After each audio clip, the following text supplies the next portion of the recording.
Hola a todos. Hello everybody. So today we continue with our part 2 about the Andrew Tate and the Decline of Masculinity podcast episode. If you have not watched the episode number 1, please do so that you are able to see the connection between the two parts.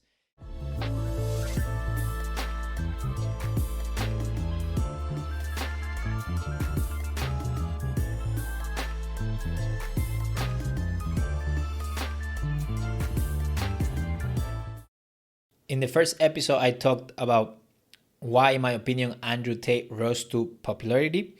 And then I focused on two main philosophical ideas or conceptions that make up the concept of masculinity that Andrew Tate defends. Number one was performance over feelings, or in his own words, a man fulfills his duty despite how he feels.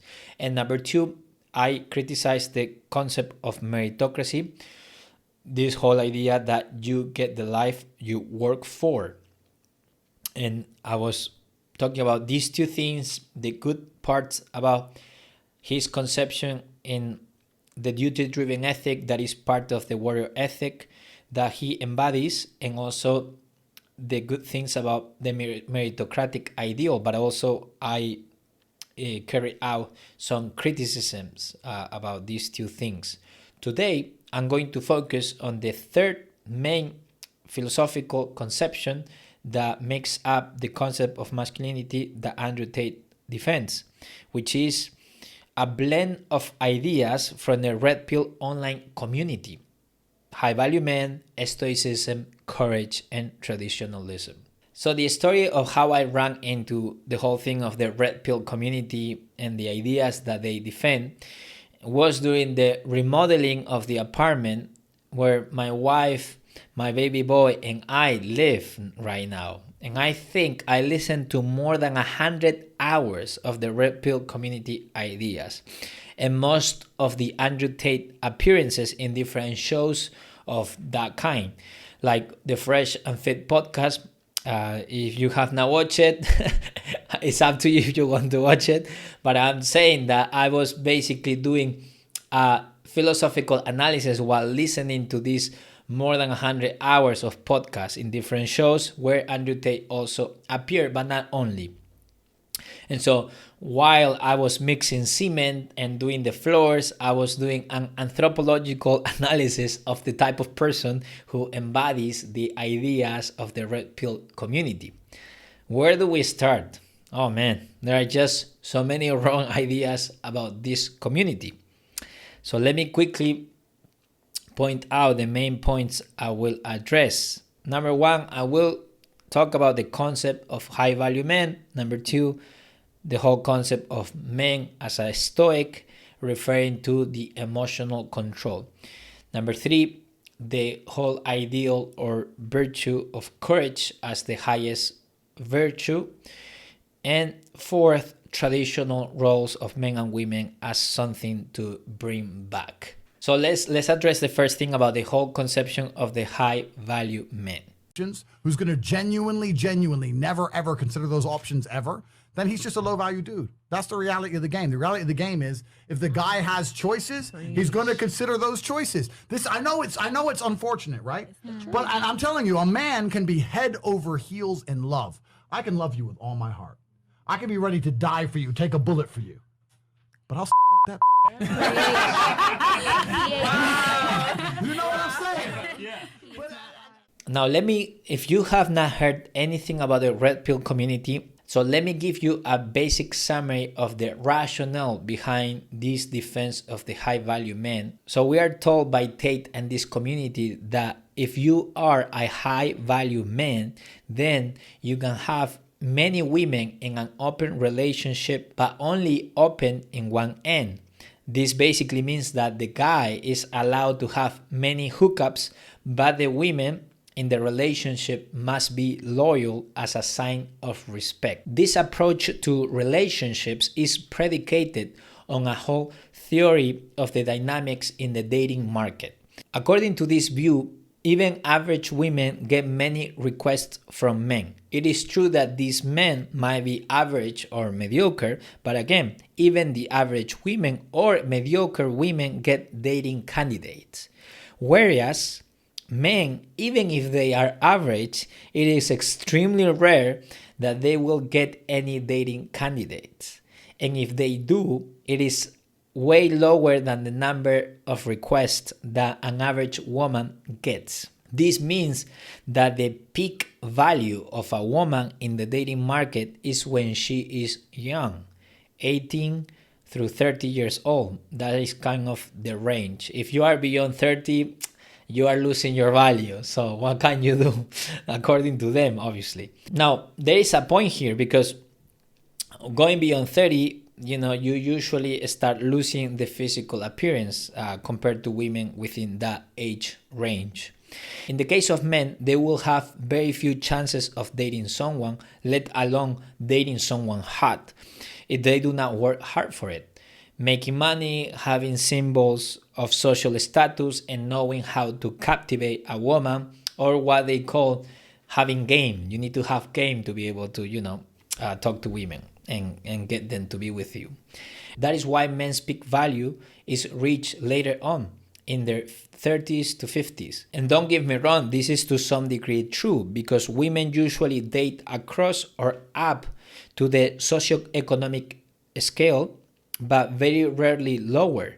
While in men, there is more variability if the woman is young and physically beautiful according to the beauty norms of today. So since men are more driven by visual cues than women, evolutionary biologists believe that this is why men care more about looks and youth as symbols of fertility, while women care more about other aspects such as money and status as symbols of security and protection. That also explains why men consume more visual pornography in the form of videos and women more literary pornography in the form of books. 50 Shades of Grey, best-selling book in the time of women's liberation. So you can see that some of the evidence for that. Usually, when men reach their peak value, they are desired by most women. Tinder proves this. Most women want the same very few men. And these men, since they are successful and they have so many options, they tend to be quite promiscuous. Okay, so what does this have to do with open relationships on one end as the right of a high-value man? Well, the logic is the following. Since I am a rarity and you will not find men like me easily, and I have worked so hard to get to this point, you cannot tell me I owe you loyalty in the same way you do. Loyalty on my end is expressed by my giving you what you want and having a relationship with you, but not in terms of sexual exclusivity. If you don't like it, fine, go with the regular guy you detest. That is the logic there. As you can see, the devil is in the details because it is true that for the most part, the dynamics within the dating market, especially between heterosexual couples, works this way. There is a lot of research done already about this phenomena. So it's not completely wrong.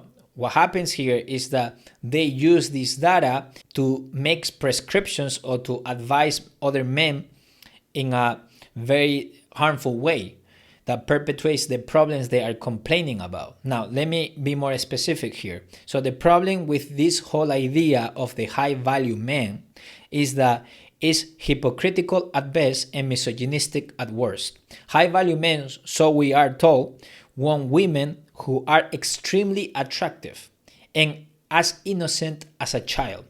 They don't want promiscuous women because they have lost their value. That's why now here we have the discussion about how many bodies you have, meaning how many sexual partners have you had in the past. But the irony here in this type of men is that they themselves are perpetuating the same problem they are complaining about. That is, they want to be promiscuous with other promiscuous women if they are not dating formally, these women.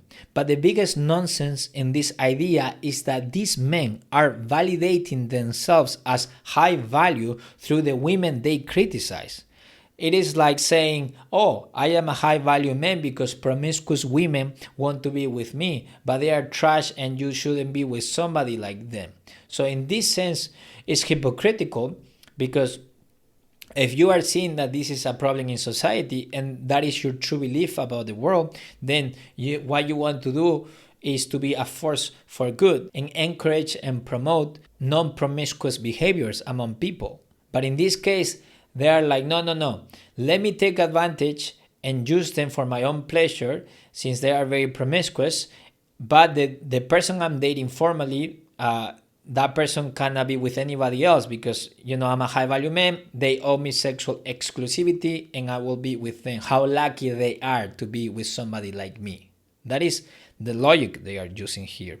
And that is why I'm saying it's misogynistic at worst, because it's perpetuating this vision or this conception of women as a means to an end, not as ends in themselves as human beings, but rather as people to use, and then disposable human beings, basically.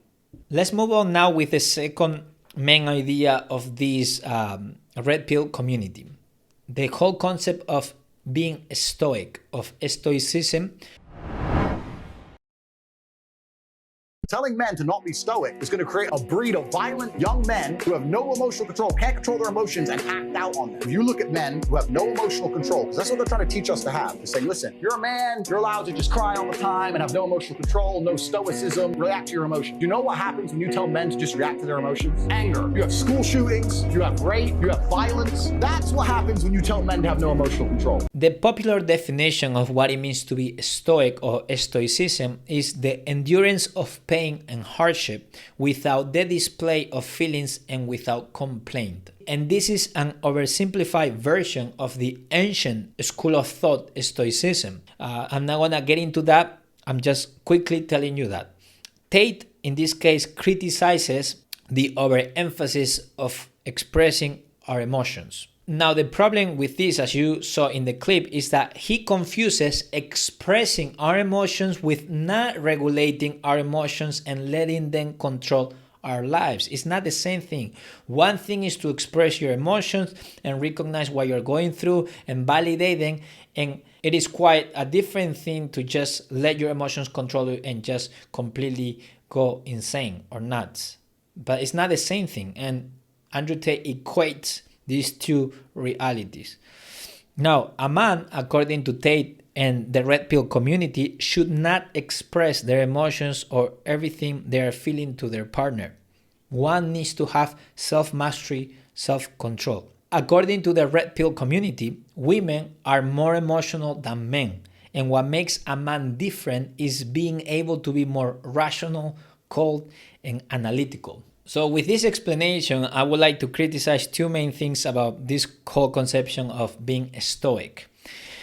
The first criticism that I would like to put forth is what we consider to be emotional. What do we mean by being emotional? And the second thing is the selective emotional control that they defend. Yes, when the red pill community says that women are more emotional than men, they are somehow omitting that anger is an emotion. Sometimes they say that women are more hormonal than men, but again, anger, aggression, and territorial behavior are highlighted or enhanced by testosterone, which is a hormone, by the way. I know plenty of men who are more hormonal than women if we include testosterone in the equation. So, if by more emotional we mean that women usually show more kinds of emotions, then that is correct. But I do not see that as a bad thing.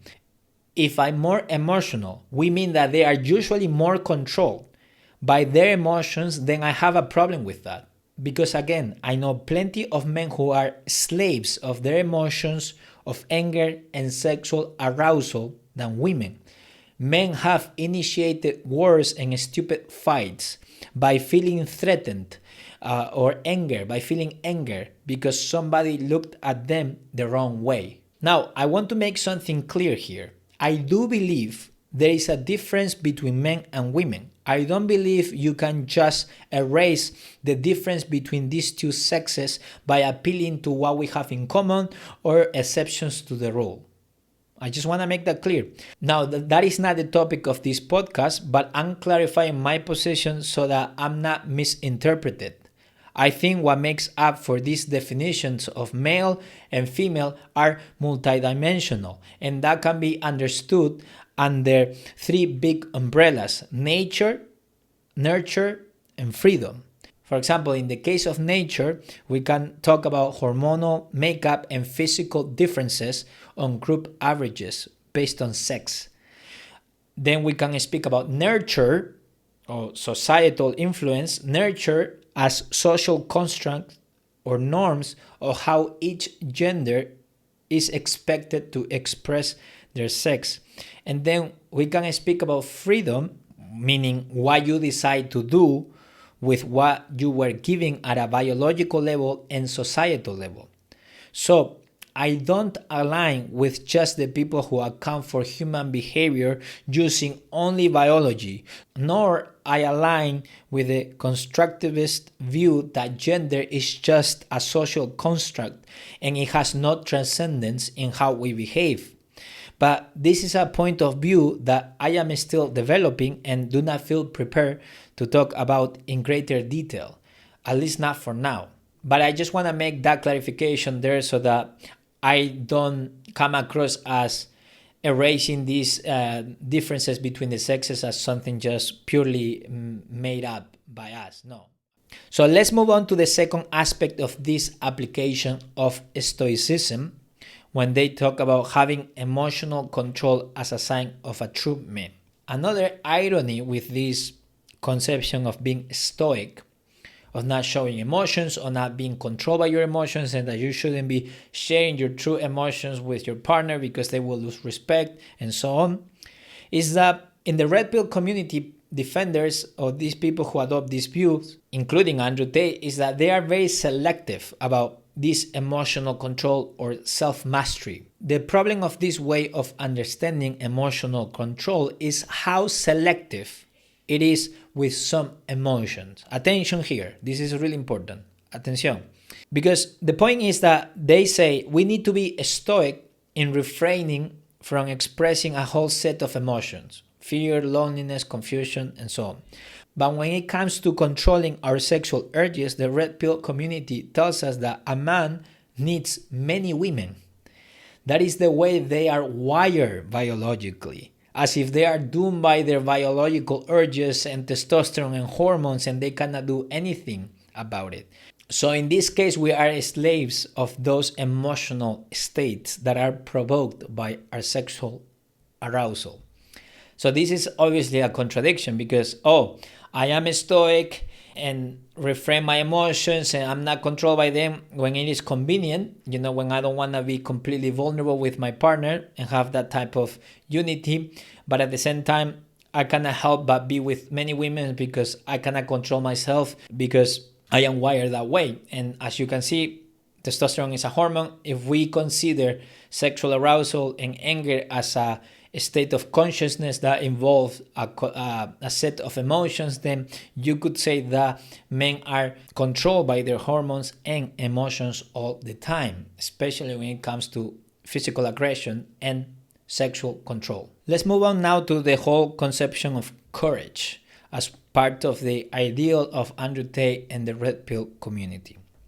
So this is another trait that is closely related to his views, but that should not be confused with them. Now, Ben Shapiro, as much as I disagree with him, in one of his videos, he gave his opinion as to why many men are attracted to Andrew Tate's message. And you can see this in the description, the link. So Shapiro explains that when living in a society that has denied universal truths, speaking one's mind unapologetically becomes the most important thing. In other words, Tate is willing to challenge accepted ideas and say what no one would say out loud. Some of what he says is accurate, but some of it is flat out wrong, and baseless. But in a society that lacks values, courage in speaking one's mind becomes the highest virtue, regardless of what is said.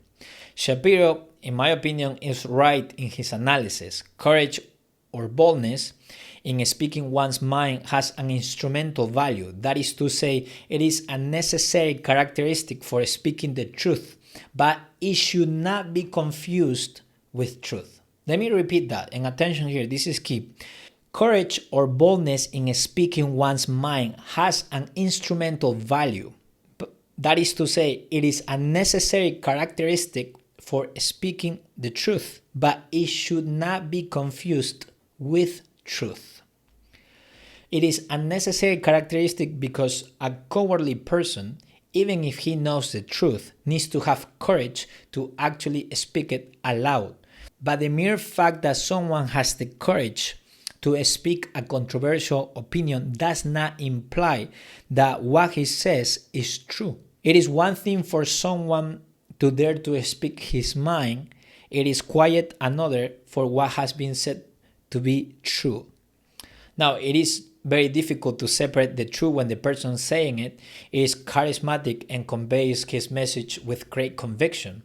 Fair enough. Tate's courage in speaking frankly about issues of extreme complexity is commendable, but his masculine rhetoric is toxic because it does not seek reconciliation but controversy and polarization. Lastly, let's talk about his traditional views of men and women and this understanding of traditionalism. Tate and the Red Pill community portray the importance of being a man as the person who will defend you against enemies and risk their lives as if we were in tribal hostile environment. This is part of the problem with traditionalism, which is basically the attitude of legitimizing or approving a set of practices or paradigms because they have worked or because it has been done that way for a long time.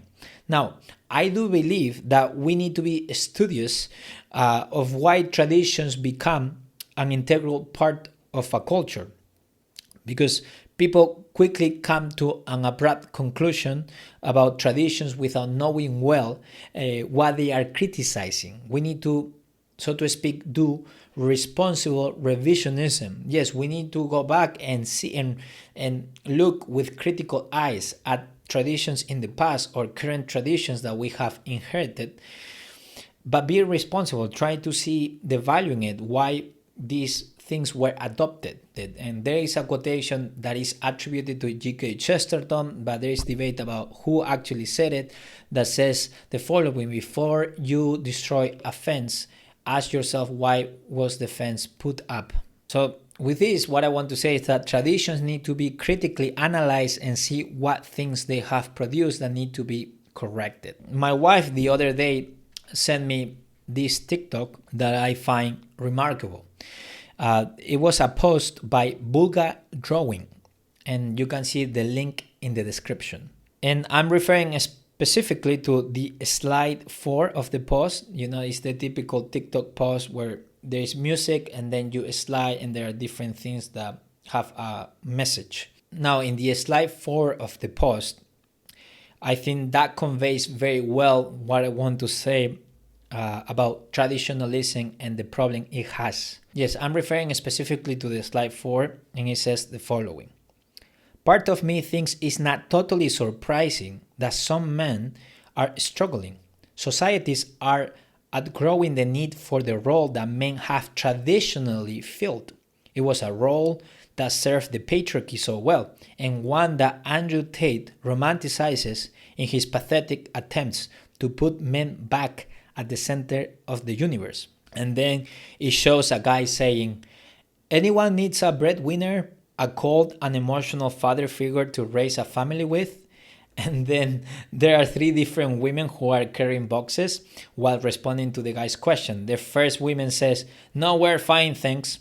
The second one says, why don't you occupy yourself with a hobby? And the third woman says, yeah, try pottery. And why am I saying that with the whole thing of patriarchy? Well, because in most patriarchal societies, there have been a neglect of women's issues and realities. And these and patriarchal societies defend and promote a dangerous dependency or subordination of the woman towards the men. And many times these men have been abusive and tyrannical. So in my estimation, it is a net positive that men are now holding as much authority and power as in the past. Now, obviously, there needs to be more work done and progress done, but any effort that we can do to reduce this asymmetry of power and influence is actually good, because that means that there is less space for this tyranny to be perpetuated easily. It will take a lot more effort to actually become tyrannical, because in a culture where that is not acceptable anymore, then yeah, it's harder for that to happen. Sometimes I come across to this post about people saying that, oh, since the Me Too movement, I can't even talk to my workmate because they might think that I'm harassing them or saying something when I'm just actually being polite. But I feel like that is just an over exaggeration, and I think that is missing the whole point of the Me Too movement. I think men have been very entitled and treated women in a patronizing manner, and now this is becoming more unacceptable in the work culture and in social circles.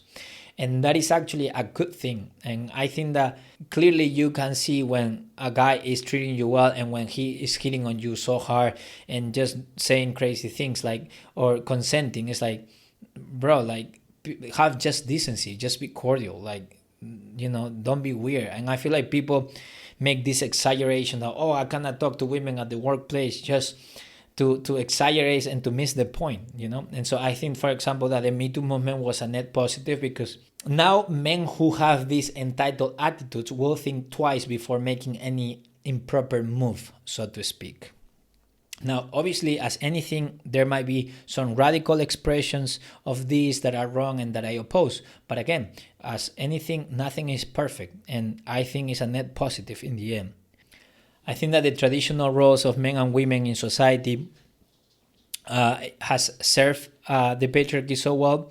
And I think that men need to stop trying to put themselves back at the center of the universe. I think that having equality of opportunities, legal opportunities, economic opportunities is actually a net positive. And for those people who just complain like, oh, this feminist movement and things like that in a pejorative way, I will remind them that, in most countries, even Western countries, 50 years ago, you couldn't have a bank account without the permission of your husband. So if you are telling me that doesn't give the men so much power and so much influence and so much space for tyrannical behavior, then I don't know what to tell you.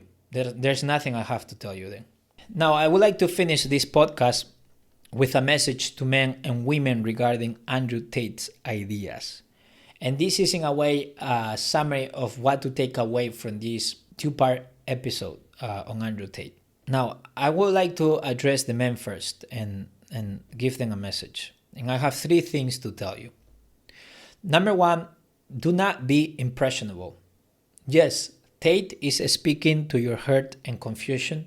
You might feel in a place of pain, fragmented, and you are wondering and you don't know what you are meant to do in your life, and you haven't found like an archetype of masculinity that you want to embody. Fair enough.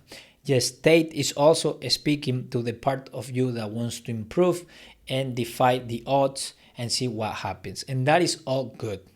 But do not be impressionable in believing everything he says. Meditate, test the ideas with other traditions. I encourage you to read more things than just these viral videos about Tate. Tate is speaking to these desires that you have and speaking to the hurt. But we need to be careful, because when we are in a place of pain, in a place of resentment, we can hold on to many ideals that are very radical.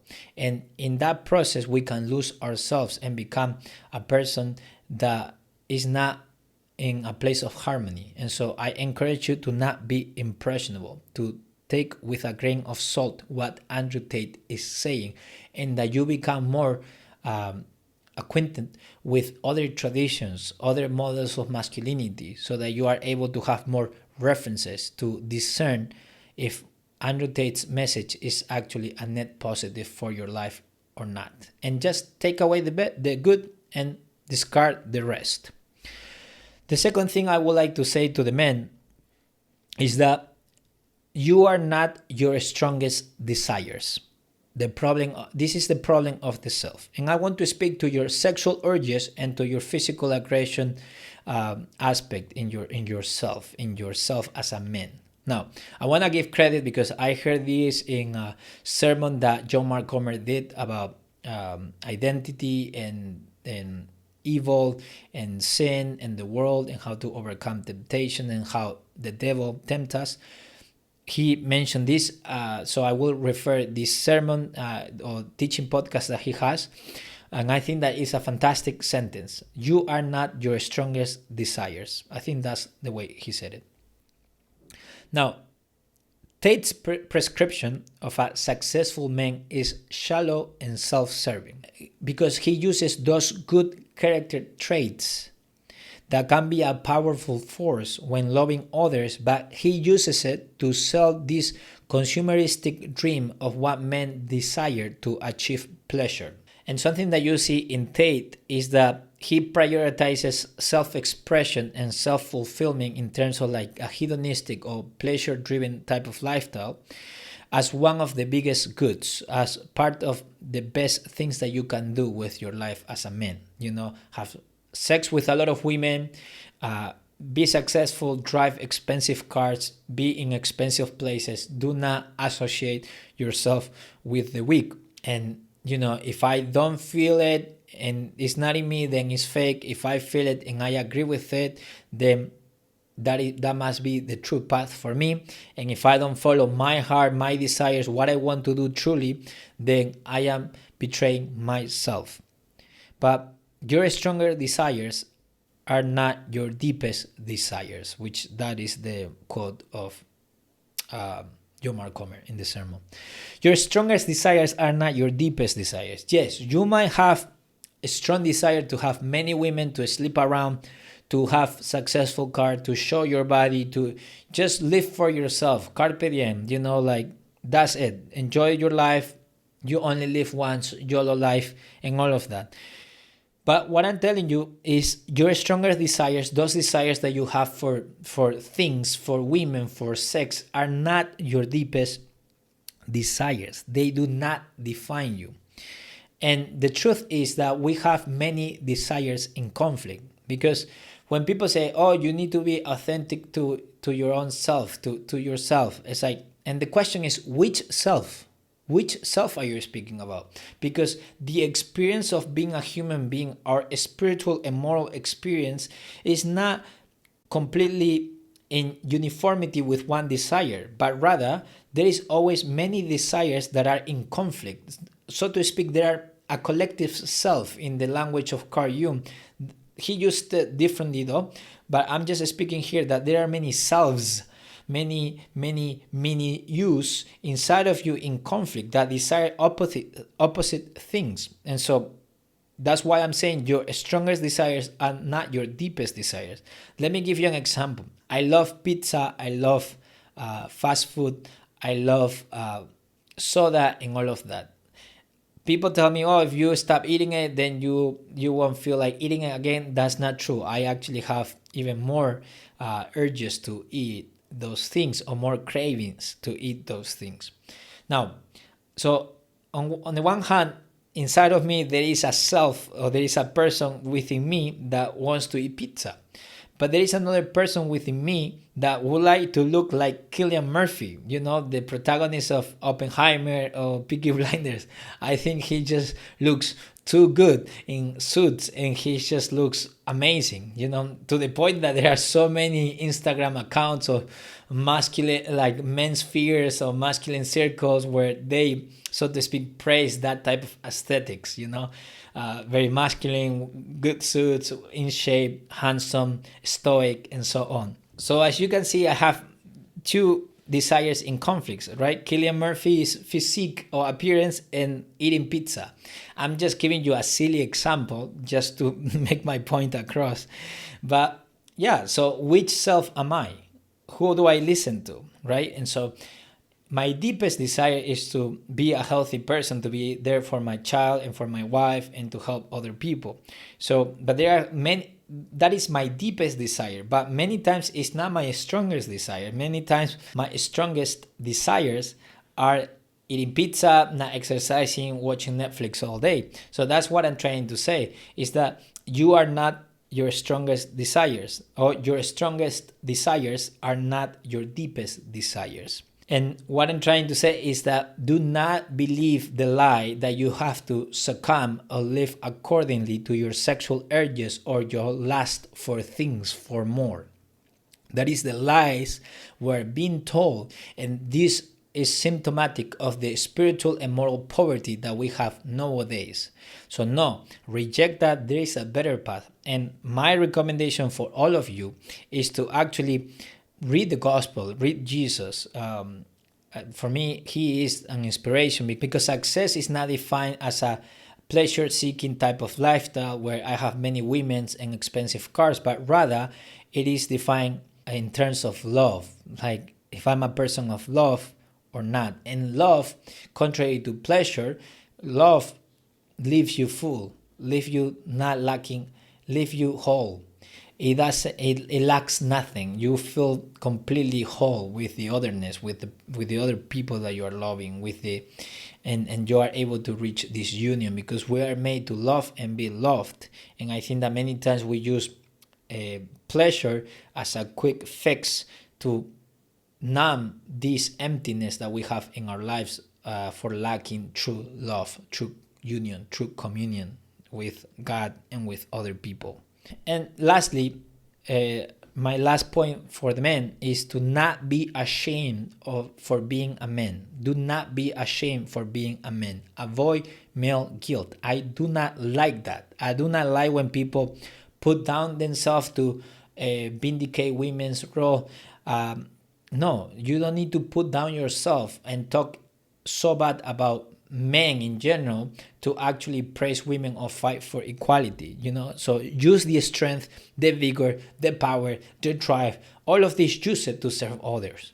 Do not apologize for being a man, but rather embody great virtues for you to then teach others. Like embody these great virtues, these self-disciplines, work, duty, but for the higher good, to be a person of love, to be an exemplary person.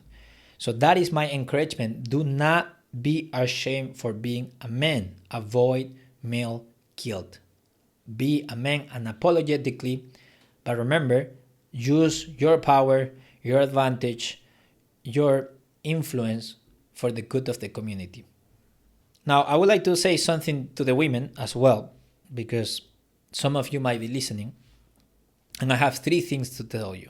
And I would like you to consider these 3 things that I would like to tell you, and this is a reflection of what to take away from this discussion about Andrew Tate.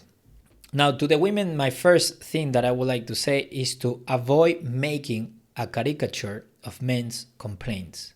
Why am I saying that? Because the temptation when women, or when you as a woman are feeling hurt, is to misinterpret or to be dismissive with the other person. You are complaining that you are oppressed or that you have problems. Look at me, I've been oppressed all my life. So, and then it becomes a competition of who is the most oppressed. And so, no, we don't want to do that. And because many times I've seen this caricature, of men, like the logic of this caricature that at times women make of men's complaints or men's struggles is that men have occupied the place of privilege, and all their complaints are just tantrums because they are not getting away with what they want as they used to. Fair enough. That is certainly the case.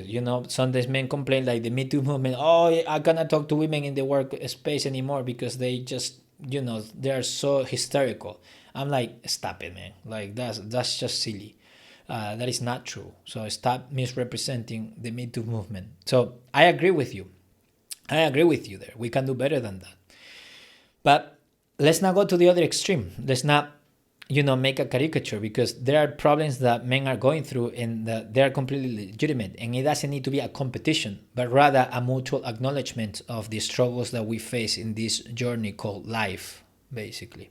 The second thing I would like to say to the women is to stop talking about equality by only putting down men. Let me repeat that. To stop talking about equality by only putting down men. Now, I'm not saying to stop talking about equality. We need to talk about justice, equality, and all of that. I'm all for it. But we need to reframe how we carry out this discussion and not do it by only putting down men. Think of the positive messages about what men can do or what men can be. And so I think of my son. I have a baby son, Aiden. He's 5 months and a half, I believe.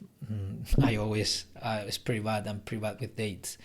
I'm concerned, because I would like to for him to have this healthy masculinity where he acknowledges his unique makeup as a man, but at the same time doesn't use it to be entitled or to treat other people or put people down. But at the same time, I don't want him to just receive these messages about what he's not supposed to be. I would like to have positive messages. And I think that many times the conversation about equality only revolves about all the negative things that men do, rather than giving positive messages. And lastly, number 3, the third thing I would like to say to women is to call out people when they say hateful and unloving comments about men. Now, what do I mean by that? I would be lying to you if I don't admit and recognize how angry it makes me feel when I hear things like, "Oh, we don't need men. Men are the problem." And some TikToks. There are some TikToks that are, oh my goodness, I don't know why they thought that was a good idea to say something like that. But even if there is almost like this glorification, and it has become socially acceptable in some circles to say, "Oh, we don't need men are trash, why do we need men?" and things like that. And I do believe that even if you mean that in a humorous way, which usually is not based on the context of these videos, I want to say to you that if you are actually pro-equality and pro-inclusivity, men are the otherness too. Like, men are the otherness. If we are truly tolerant and inclusive, we need to have a rhetoric, a way of conversing, a way of talking in love, a rhetoric of love, words that can build bridges of communications. Words matter. And so do not perpetuate the hate you are complaining about. Do not embody or practice the hate you want to eliminate. If you wouldn't like for women to be characterized in that manner, do not do the same thing with men. I don't know, like, it would be super sad for a man to say, "Oh, we don't need women," which actually the incels do say that, and so they think that the women are the problem because nobody date them, but they are the problem because they are not competent enough to be attractive to women. But what I'm saying is that we need to eliminate this type of tribal thinking, of this rhetoric of polarization, this rhetoric of division, of this rhetoric of conflict, of war between the sexes. We need to stop doing that and have this rhetoric of love, because if you are really inclusive, and I'm referring especially to the left-leaning women here, if you truly believe in tolerance, well, let me tell you, men are the true otherness, the otherness that is hard to love. That is the radical otherness that you need to accept and tolerate, so to speak, to live in society.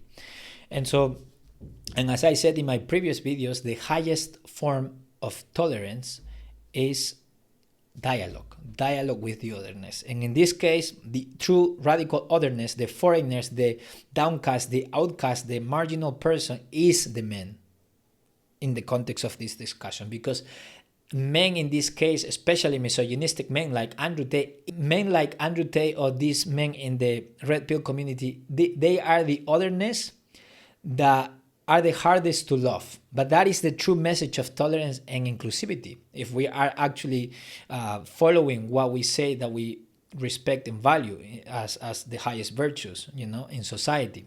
So yeah, do not perpetuate the hate that you are complaining about. Do not embody or practice the hate you want to eliminate. but rather embody and model a way of speaking about men similar to the way that you would like them to speak about women. Well, thank you, everybody. This is the end of the episode about Andrew Tate and the decline of masculinity. I hope you found value in this discussion, in this conversation. And for the next episode, we're going to have something a lot more lighthearted, where I'm going to be discussing the way I structure my routine, my weekly routine as a PhD student, husband, father, podcaster, and all of that, in case that might be of any utility for your life. And please remember, DM me or comment below for suggestions about topics that you would like me to cover. If you also want to read more about some things that I've said in the past about Andrew Tate, I have 2 blog posts on my website, and so you can find the links below. And remember, I have a book. It's in Spanish. It's mostly for academic, even though I try to explain things well. But if you are interested in academic writing, in Nietzsche, in Christianity, get the book. Social media, I am in every platform pretty much, except Twitter or X. I don't remember how now that is called. But yeah, so I am in all of those platforms: Instagram, TikTok, Facebook. And if you would like to listen to my spiritual teachings, mostly in Spanish circles, you can find my Spanish YouTube channel below in the comments. And yeah, that's everything on my end, everybody, and I hope you have a lovely weekend. Until next time, adios.